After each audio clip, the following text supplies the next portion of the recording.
ಹೈದರಾಬಾದ್ನಲ್ಲಿ ವಿಪರೀತ ಮಳೆ ಆಗ್ತಾ ಇದೆ. ಭಾರೀ ಮಳೆಗೆ ಹೈದರಾಬಾದ್ನ ಹಲವು ಫ್ಲೈಓವರ್ಗಳು ಜಲಾವೃತವಾಗಿದೆ. ಹೈದರಾಬಾದ್ ಗಚ್ಚಿಬೌಲಿ ಮೇಲ್ಸೇತುವೆಯೇ ಜಲಾವೃತವಾಗಿದ್ದು ಹೈದರಾಬಾದ್ನಲ್ಲಿ ಒಂದೇ ದಿನ 10 ಇದೀಗ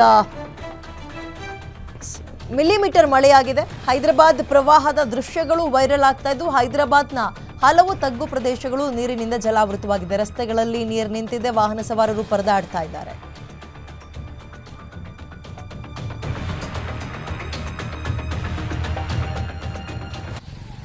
ದೃಶ್ಯಾವಳಿಯಲ್ಲಿ ಗಮನಿಸ್ತಾ ಇದ್ದೀರಿ ಹೈದರಾಬಾದ್ನ ಪರಿಸ್ಥಿತಿ ಹೇಗಾಗಿದೆ ಅನ್ನುವಂಥದ್ದು. ವಿಪರೀತ ಮಳೆಗೆ ರಸ್ತೆಗಳೆಲ್ಲವೂ ಕೂಡ ನೀರಿನಲ್ಲಿ ಮುಳುಗಿ ಹೋಗ್ಬಿಟ್ಟಿದೆ.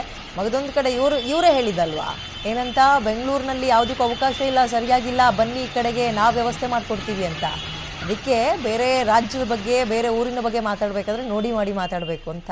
ಯಾಕಂದರೆ ಪ್ರಕೃತಿ ವಿಕೋಪ ಯಾವಾಗ, ಹೇಗೆ, ಯಾವ ರಾಜ್ಯದ ಮೇಲೆ, ಯಾವ ಜಾಗದ ಮೇಲೆ ಮುನಿಸ್ಕೊಳ್ಳುತ್ತೆ ಅಂತ ಗೊತ್ತಾಗಲ್ಲ. ಬೆಂಗಳೂರಿನ ಕೆಲವೊಂದು ಜಾಗದ ಅಥವಾ ಏರಿಯಾಗಳನ್ನು ನೋಡಿ, ಅಲ್ಲಿ ಸರಿಯಿಲ್ಲ ಮೂಲಭೂತ ವ್ಯವಸ್ಥೆಗಳು, ನಮ್ಮೂರಿಗೆ ಬಂದುಬಿಡಿ ಅಂತೆಲ್ಲ ಕರೆದಿದ್ರು. ಸೋಷಿಯಲ್ ಮೀಡಿಯಾದಲ್ಲಿ ಸಿಕ್ಕಾಪಟ್ಟೆ ವೈರಲ್ ಆಗಿತ್ತು. ಈಗ ಇವ್ರ ಪರಿಸ್ಥಿತಿ ಆಡ್ಕೊಳ್ತಾ ಇಲ್ಲ ಇದನ್ನು. ಅಂದರೆ ಅರ್ಥ, ಪ್ರಕೃತಿ ವಿಕೋಪ ಅನ್ನುವಂಥದ್ದು ಯಾವಾಗ ಹೇಗಾಗುತ್ತೆ ಅಂತ ಗೊತ್ತಿಲ್ಲ. ಬಟ್ ಪಾಪ ಆ ಭಾಗದ ಜನ ಹೈರಾಣ ಆಗ್ತಾ ಇದ್ದಾರೆ. ರಸ್ತೆಗಳೆಲ್ಲವೂ ಕೂಡ, ಅದು ಕೂಡ ಅಲ್ಲಿಯ ರಾಜಧಾನಿಯೇ. ಇವಾಗ ರಾಜ್ಯದ ರಾಜಧಾನಿ ಬೆಂಗಳೂರಿನ ಬಗ್ಗೆ ಮಾತಾಡಿದರು. ತೆಲಂಗಾಣದ ರಾಜಧಾನಿ ಹೈದರಾಬಾದ್ನ ಪರಿಸ್ಥಿತಿ ಹೇಗಿದೆ ಅನ್ನುವಂಥದ್ದನ್ನು ಗಮನಿಸ್ತಾ ಇದ್ದೀರಿ.